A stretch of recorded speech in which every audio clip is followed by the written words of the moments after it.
నిర్గమకాండము 20 అధ్యాయము 1 నుంచి 26 వరకు వాక్య ధ్యానము.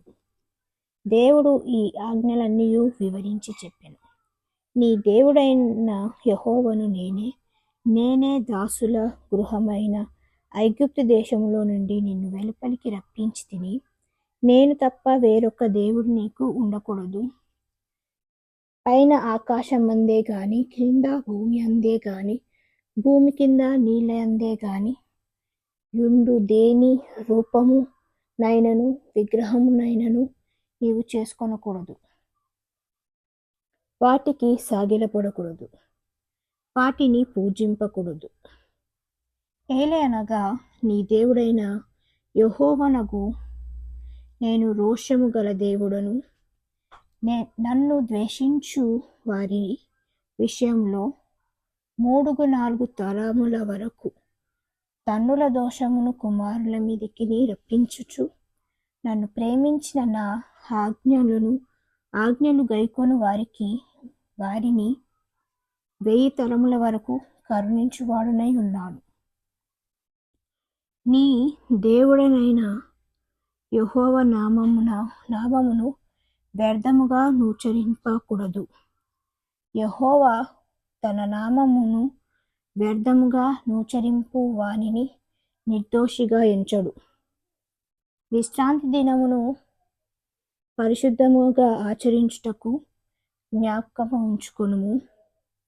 6 దినములు నీవు కష్టపడి నీ పని అంతయు చేయవలెను.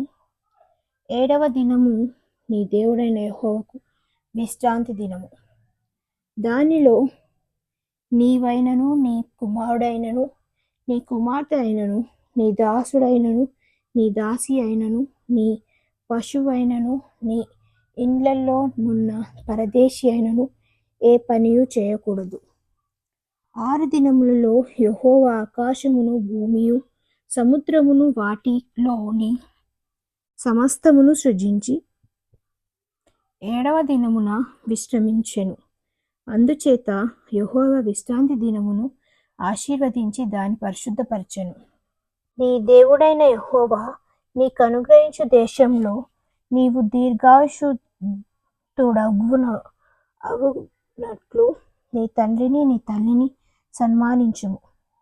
నరహత్య చేయకూడదు, వ్యభిచరింపకూడదు, దొంగిలకూడదు, నీ పొరుగువాని మీద అబద్ధ సాక్ష్యం పలకకూడదు, నీ పొరుగువాని ఇల్లు ఆశింపకూడదు, నీ పొరుగువాని భార్య అయినను, అతని దాసినైనను, అతని ఎద్దునైనను, అతని గాడిద అయినను, నీ పొరుగువాని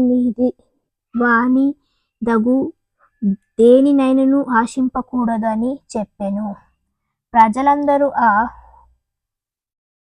ఆ ఉరుములు, ఆ మెరుపులు, ఆ బూర ధ్వనియు, ఆ పర్వత ధూపమును చూచి భయపడి తొలగి దూరముగా నిలిచి మోషేతో ఇట్లనిరి: నీవు మాతో మాట్లాడుము, మేము విందుము. దేవుడు మాతో మాటలాడిన ఎడల మేము చచ్చిపోవుదుము. అందుకు మోషే, భయపడకుడి, మిమ్ము పరీక్షించుటకును మీరు పాపము చేయకుండునట్లు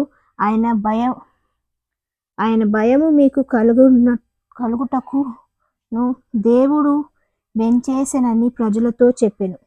ప్రజలు దూరముగా నిలిచి మోషే దేవుడున్న ఆ గాఢాంధకారమునకు సమీపింపగా, యెహోవా మోషేతో ఇట్లనెను: ఇశ్రాయేలుతో ఇలాగు చెప్పుము, నేను ఆకాశము నుండి మీతో మాటలాడితిని అని మీరు గ్రహించితిరి.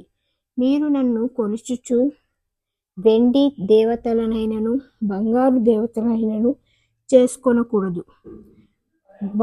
మట్టి బలిష్టమును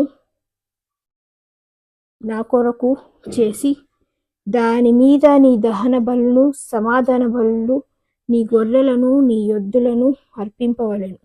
నేను నా నామమును జ్ఞాపకార్థముగా నుంచు ప్రతి స్థలములోనూ నీ యొద్దకు వచ్చి నిన్ను ఆశీర్వదించదను.